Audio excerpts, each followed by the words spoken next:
Hello everyone, my name is Lee Seng, President of Malaysia Lysosomal Disease Association. We are a patient-based non-profit organization dedicated to raise awareness about lysosomal storage disease or LSD in brief. LSD is a rare metabolic disorders which can affect many peoples of all ages and races. Most of those affected are children. The diagnosis itself can be long and difficult journey that lasts for months or even years. As symptoms of LSD can develop very gradually, mimic other common conditions, and vary from patient to patient. This disease disrupts our children's ability to grow and shorten their lifespan. As a result, many die at young age.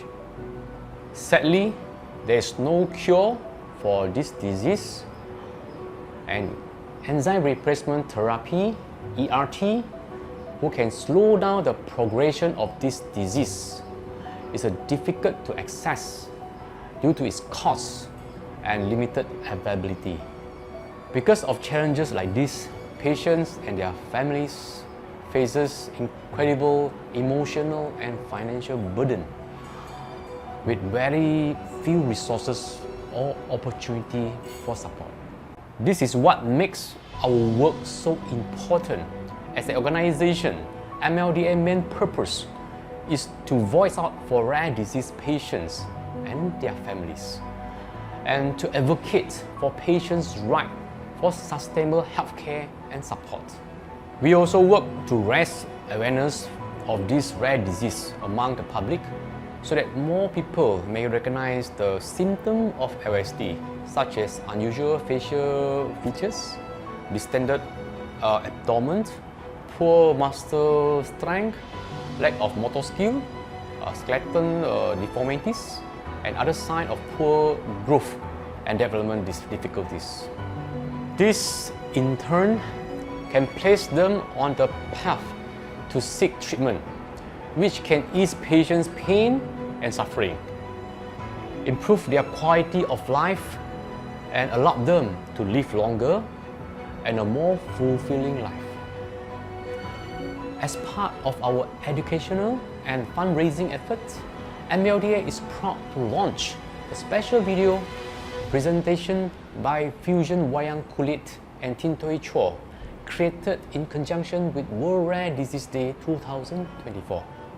Through the traditional craft of Wayang Kulit, what you will see next are stories of real patients and families.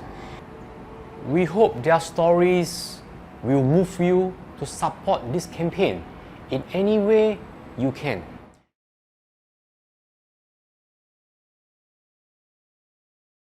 Peristiwa ini berlaku di sebuah sekolah taman asuhan kanak-kanak di mana kelihatan seorang kanak-kanak sedang memerhati kawan-kawannya bermain. Saya nampak kawan bermain di depan sana. Saya nak ikut bermain bersama mereka. Saya seorang diri. Saya nak pergi sekarang.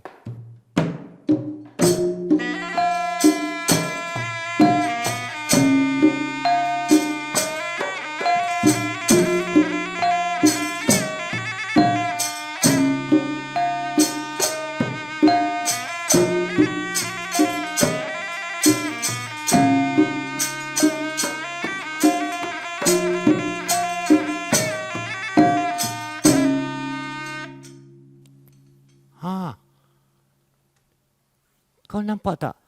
Itu budak pelik tu datang kemari. Ingat ya, kalau dia datang, kita jangan bermain dengan dia.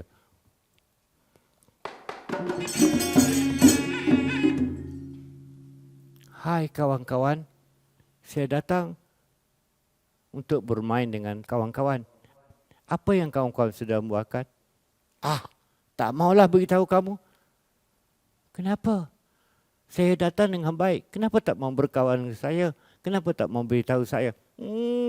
Kamu tu nampak pelik, aneh, tembang. Gelilah. Nah, pergi. Mari kita pergi, mari. Kenapa dia buat aku begini? Kenapa dia tolak aku? Sedangkan aku datang untuk berkawan dengan dia. Kenapa ya? Kenapa begini? Ibu, di mana ibu? Ibu, maka seorang ibu apabila melihat anaknya tersungkur jatuh, maka tu berlari untuk mendapatkan anaknya pula.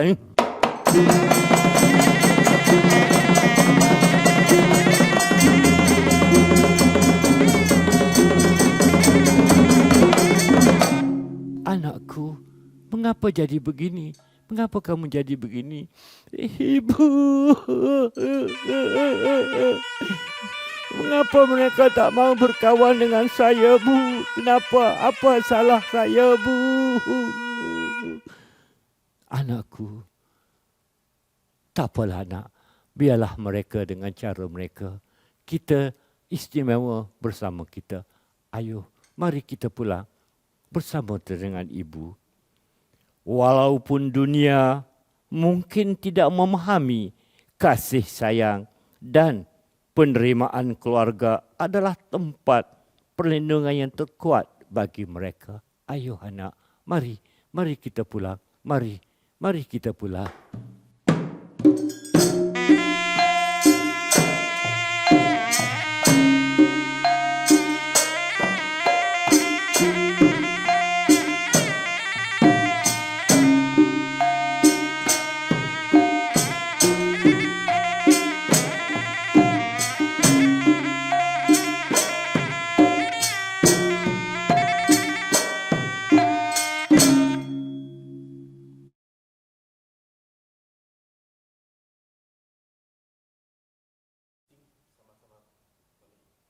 Situasi ini berlaku di hadapan sebuah rumah kediaman. Kelihatan seorang kanak-kanak sedang memerhati kawan-kawan yang bermain. Aku nampak kawan-kawan sedang bermain di sana. Aku rasa aku ingin ikut mereka lah. Aku ingin bermain. Aku pergi sekarang.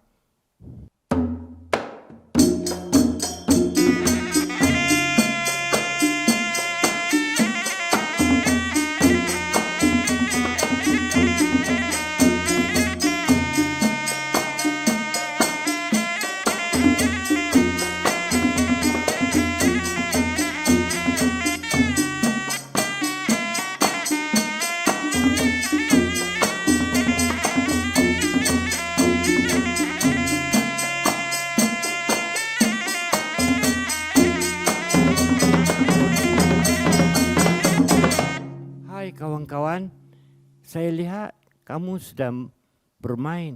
Boleh saya ikut sama? Boleh? Kamu boleh main kejar-mengejar? Boleh. Kalau kamu boleh main mengejar-mengejar, ayo kita main. Maka bermain kejar-mengejar pula.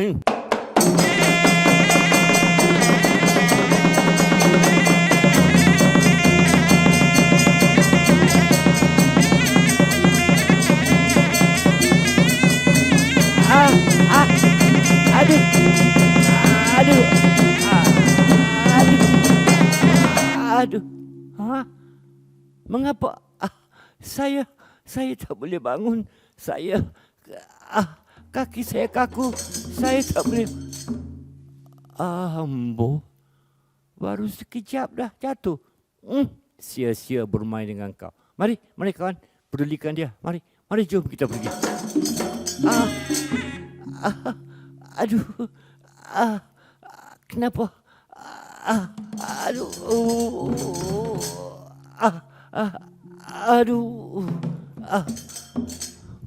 Kerana kaki yang kaku, kanak-kanak itu tak dapat berjalan, lalu jatuh di tengah jalan.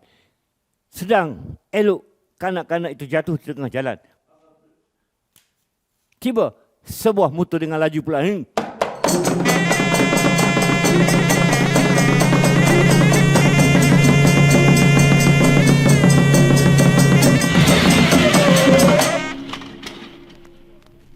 Celaka punya budak. Mau mati kah? Kalau nak baring-baringlah di luar. Nasib baik aku sempat break.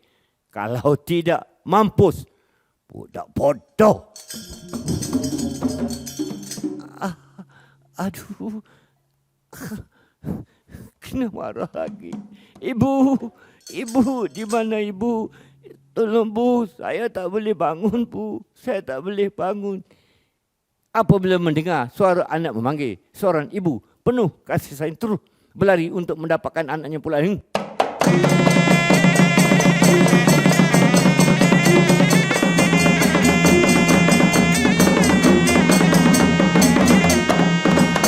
Kenapa Nina?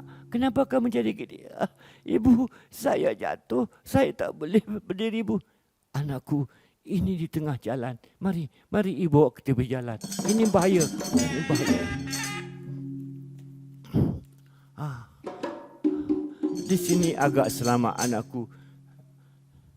Kan ibu dah cakap, jangan keluar bermain. Bukan bu, saya cuma nak bermain dengan kawan-kawan. Tapi saya tak boleh berdiri. Kaki saya kaku bu. Tolonglah saya bu. Saya ingin sangat bermain dengan kawan-kawan saya bu. Saya kesorangan bu. Saya perlukan. Anakku, tak apalah. Kita mungkin bahagia. Kita mungkin hidup dengan cara kita. Tak apa nak. Ibu ada di sini. Ayo, mari kita pulang. Biar ibu merawatmu. Mari kita pulang. Jom kita pulang anakku.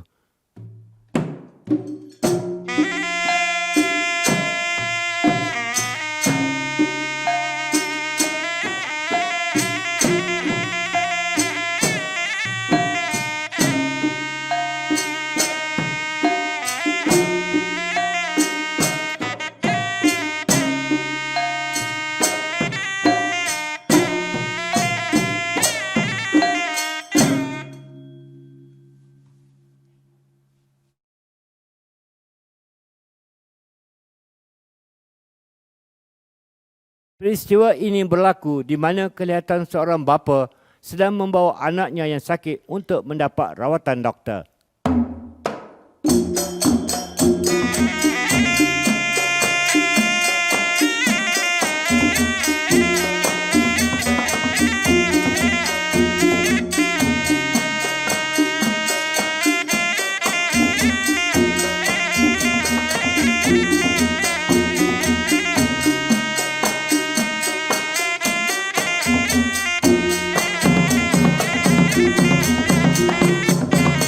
Doktor, kedatangan saya untuk memohon pertolongan doktor bagi merawat anak saya. Tak apa, nanti saya periksa. Maaf saudara, meneliti kesihatan anak saudara, saya rasa saya tak mampu mengobat anak saudara. Doktor, tak mampu. Tak apa saudara. Jika saudara ingin benar-benar mengobati penyakit anak saudara, pergilah. Di sebelah bukit sana ada lagi seorang doktor. Mungkin dia mampu mengobat penyakit anak saudara. Tak apa doktor, kalau sungguh begitu, saya akan pergi ke sana sekarang. Maka berjalan, seorang bapa menuju ke doktor yang kedua belah hajat.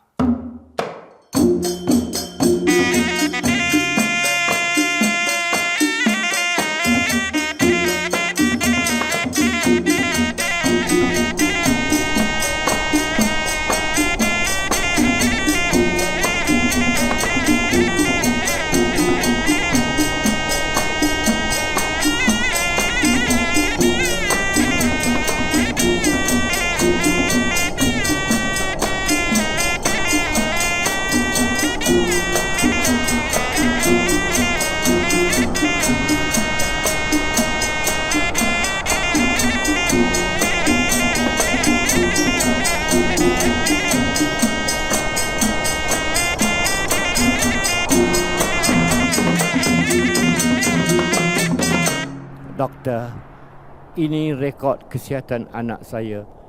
Saya memohon sangat doktor melihat rekod kesihatan anak saya dan cuba merawat anak saya. Tak apa, nanti saya perhatikan. Maaf saudara, melihat rekod kesihatan anak saudara, saya tidak mampu mengobatinya.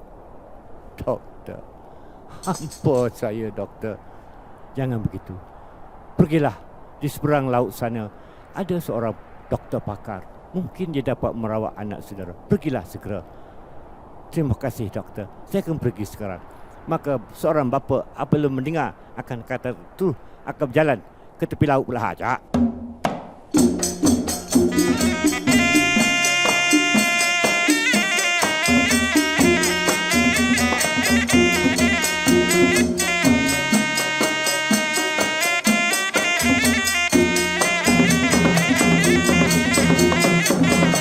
Maka di sinilah aku rasa laut yang dimaksudkan oleh doktor. Biarlah aku terpaksa menyeberangi laut, menggadaikan nyawa. Demi anak, aku terpaksa berenang juga. Maka seorang bapa, maka berenang menitasi laut pula.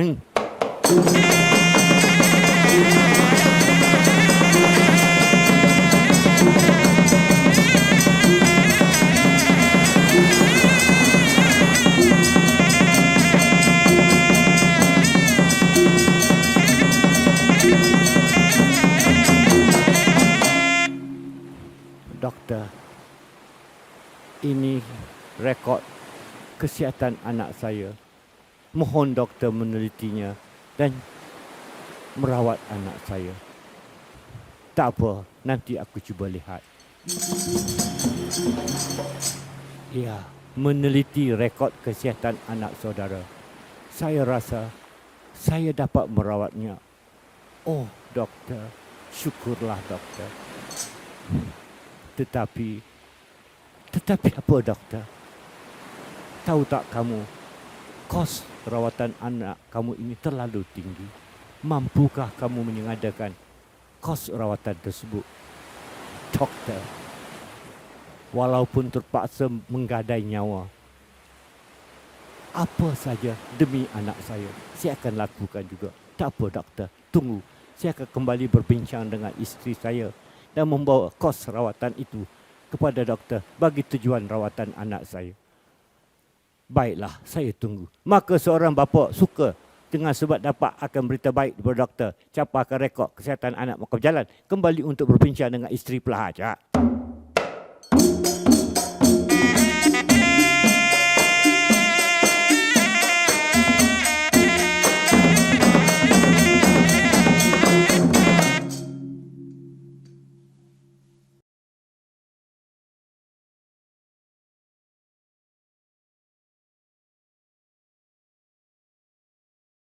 Peristiwa ini berlaku di sebuah rumah kediaman. Kelihatan seorang ibu sedang memasak di dapur.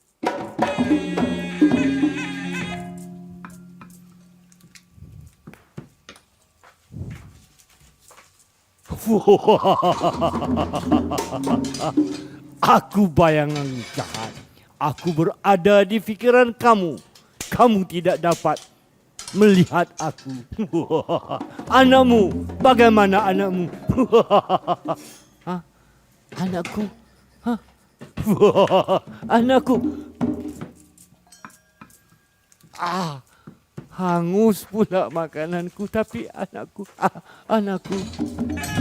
Begitulah perasaan dan kehidupan seorang ibu terhadap anaknya.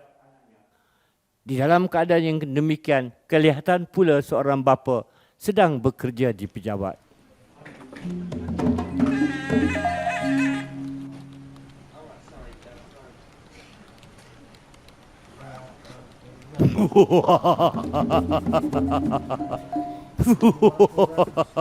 Ini giliran bapa pula. Aku berada dalam fikiranmu, tapi kamu tidak dapat melihat aku. Anakmu.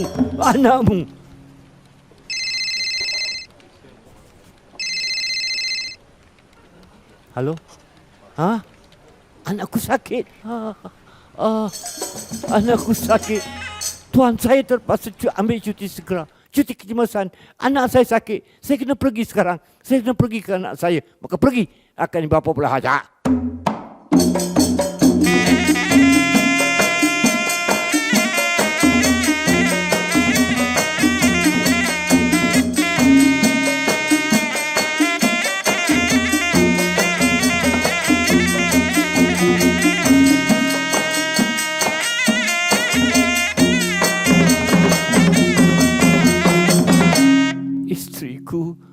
Bagaimana anak kita, istriku, suamiku? Beginilah nasib anak kita. Sakit. Kepada siapa? Tak apalah istriku, kita ada. Kamu bersama dengan aku. Kita rela bersama. Kita rawat bersama anak kita. Kita tetap bersama. Begitulah kehidupan ibu bapa keluarga sebegini. Mereka selalu di dalam kegelisahan, kesedihan, melihat nasib menimang untung anaknya.